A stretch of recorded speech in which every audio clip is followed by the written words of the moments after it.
Alright, so on number 5, we're going to do the same process that we did on the last one. So we've isolated this radical, so it's by itself. And then what you want to do is you want to get, you're going to square both sides. So we're going to square both sides. So that's going to give me 2x minus 3 equals x minus 3 squared. Another way to write that is just to say x minus 3 times x minus 3. I'm sorry for the noise in the background. That's my advisement class. So what we're going to get over here is x times x. That's going to give me x squared. X times negative 3. That's going to give me negative 3x. Negative 3 times x is going to give me negative 3x. And negative 3 times negative 3 is going to give me 9. Over here, we're going to be left with 2x minus 3. So now we're going to move on to step 3, which is to solve for the variable. So we're going to combine our like terms first. That's going to give me x squared minus 6x plus 9. Over here, you're going to have 2x minus 3. And we want to move everything to one side of the equation because we want to be able to factor, because that's how we solve quadratics. So we're going to subtract 2x from both sides. And that's going to give me negative 3 equals x squared minus 8x plus 9. And then we're going to add 3 to both sides. And the reason why we're going to add 3 to both sides is because we want that one side to equal 0. So when we add 3 to both sides, we're going to get x squared minus 8x plus 12.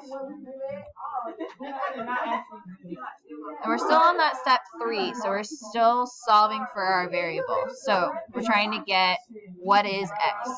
So that's going to give me a times c, which is going to give me 12, and my b is going to give me negative 8. So what two numbers will make that happen?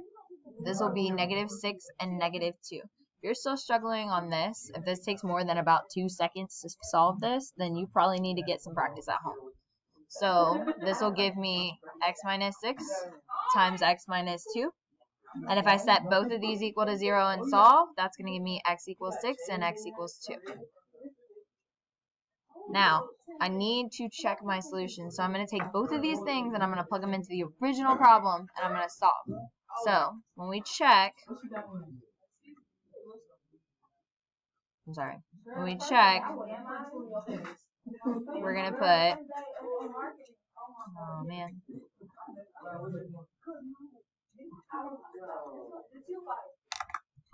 we're going to take the original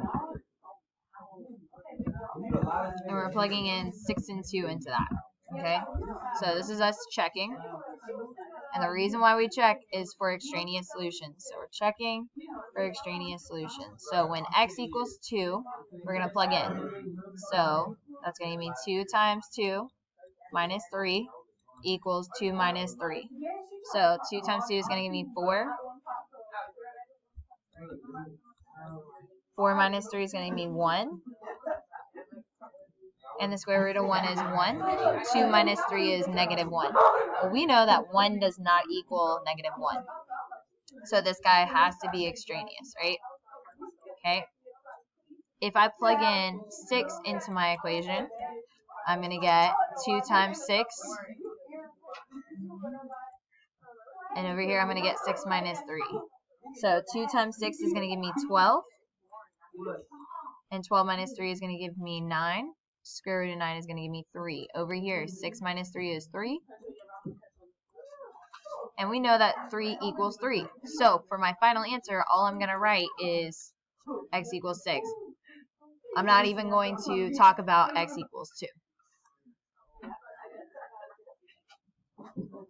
So on number 6, what we want to do is we want to isolate that radical.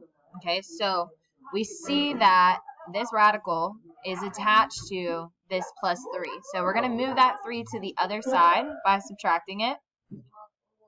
And that's going to give me negative 34x minus 9 equals 2x minus 3. Now you're going to move on to step 2. Step 2 is to get rid of this radical. So we're going to square both sides. And when we square both sides, what's going to happen is we're going to get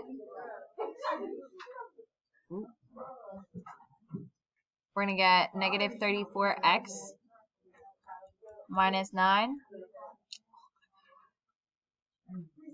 equals 2x minus 3 times 2x minus 3. And we're going to multiply this out. Okay, so we're going to take 2x times 2x, that's going to give me 4x squared. 2x times negative 3 is going to give me negative 6x. Negative 3 times 2x is going to give me negative 6x. And negative 3 times negative 3, that's going to give me 9. Over on this side, that's going to give me negative 34x minus 9. I'm going to combine my like terms over on this side. So that's going to give me 4x squared minus 12x, because I put these two together, plus 9.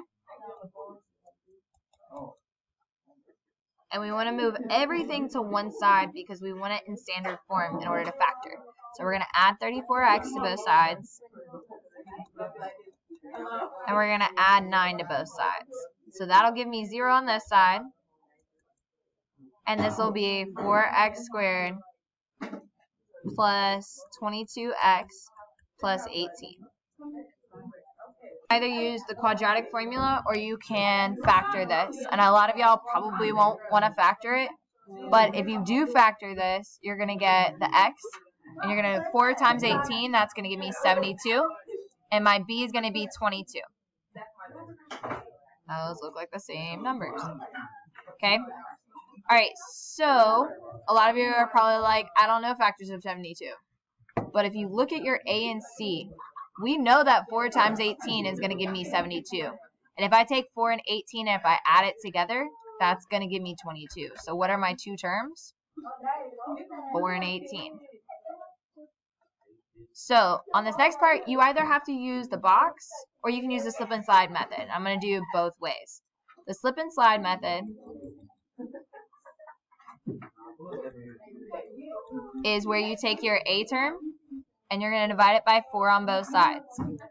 Now, if you get a whole number after you divide those numbers, you're going to just place that number beside that x. So 4 divided by 4 is going to give me 1. And so this will be x plus 1 on this side.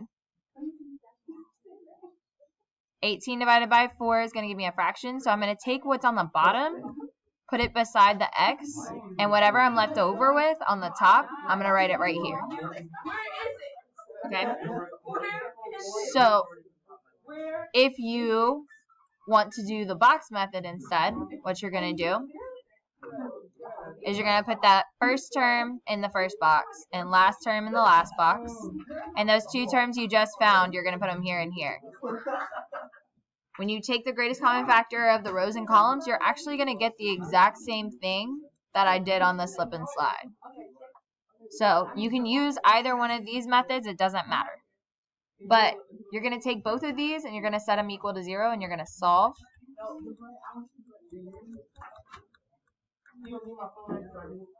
And when you solve over here, you're going to get x equals negative 1. Over here, you're going to subtract 18 from both sides. And you're going to get 4x equals negative 18. Divide by 4 on both sides.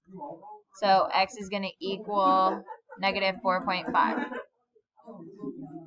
Now, our last step is to check. Okay, so what you're going to do is you're going to take each of these and you're going to plug them back into the original problem.